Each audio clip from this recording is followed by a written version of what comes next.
नमस्कार। आज का सुविचार thought of the day. A meaningful silence is always better than meaningless words. एक अर्थपूर्ण चुप्पी हजारों व्यर्थ के शब्दों से बेहतर है। अर्थात हमें अपने शब्दों को भली भांति सोच समझ कर बोलना चाहिए, क्योंकि दूसरों को जो भी हम परोसते हैं उसका स्वाद स्वयं अवश्य चख लेना चाहिए। धन्यवाद। मेरे पिता ने मुझे जीवन के मूल्यवान पाठ पढ़ाए थे। मुझे उनसे कर्तव्यों का पालन करने की प्रेरणा प्राप्त हुई थी। उन्होंने धर्म पर विश्वास रखने और सभी स्थितियों में समान बने रहने की शिक्षा भी मुझे दी थी।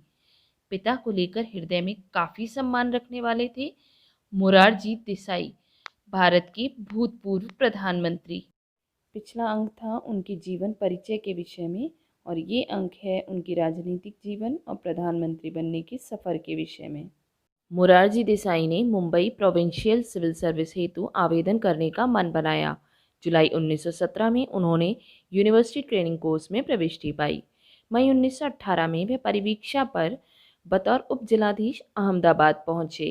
मोरारजी देसाई ने 1930 में ब्रिटिश सरकार की नौकरी छोड़ दी और स्वतंत्रता संग्राम के सिपाही बन गए। 1931 में वह गुजरात प्रदेश की कांग्रेस कमेटी के सचिव बन गए। 1932 में मोरारजी को 2 वर्ष की जेल की सजा भुगतनी पड़ी। मोरारजी 1937 तक गुजरात प्रदेश कांग्रेस कमेटी के सचिव रहे। इसके बाद वह बम्बई राज्य के कांग्रेस मंत्रिमंडल में शामिल हुए। इस दौरान ये माना जाता रहा कि मोरारजी देसाई के व्यक्तित्व में जटिलताएं हैं। वह स्वयं अपनी बात को ऊपर रखते हैं और सही मानते हैं। इसी कारण लोग उन्हें व्यंग्य से सर्वोच्च नेता कहा करते थे। मोरारजी को ऐसा कहा जाना पसंद भी आता था। गुजरात के समाचार पत्रों में प्रायः उनके इस व्यक्तित्व को लेकर व्यंग भी प्रकाशित होते थे।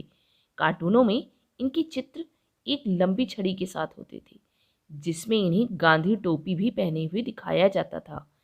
इसमें व्यंग यह होता था कि गांधी जी के व्यक्तित्व से प्रभावित, लेकिन अपनी बात पर अड़े रहने वाले एक जिद्दी व्यक्ति। देश की आज़ादी के समय राष्ट्रीय राजनीति में इनका नाम वजनदार हो चुका था, लेकिन मुरारजी की प्राथमिक रुचि राज्य की राजनीति में ही थी। यही कारण है 1952 में इन्हें बंबई का मुख्यमंत्री बनाया गया। 1967 में इंदिरा गांधी के प्रधानमंत्री बनने पर मोरारजी को उप प्रधानमंत्री और गृह मंत्री बनाया गया, लेकिन वह इस बात को लेकर कुंठित थे कि वरिष्ठ कांग्रेस नेता होने पर भी उनके बजाय इंदिरा गांधी को प्रधानमंत्री बनाया गया। यही कारण है कि इंदिरा गांधी द्वारा किए जाने वाले क्रांतिकारी उपायों में मोरारजी निरंतर बाधा डालते रहे।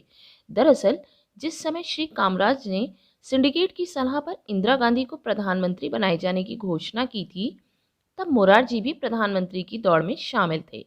जब वे किसी भी तरह नहीं माने, तो पार्टी ने इस मुद्दे पर चुनाव कराया और इंदिरा गांधी ने भारी मतांतर से बाजी मार ली। इंदिरा गांधी ने मोरारजी के अहम की तुष्टि के लिए उन्हें उप प्रधानमंत्री का पद दे दिया। इंदिरा गांधी ने जब यह समझ लिया कि मोरारजी देसाई उनके लिए कठिनाइयां पैदा कर रहे हैं, तो उन्होंने मोरारजी की पर कतरना आरंभ कर दिया। इस कारण उनका शब्द होना स्वाभाविक था।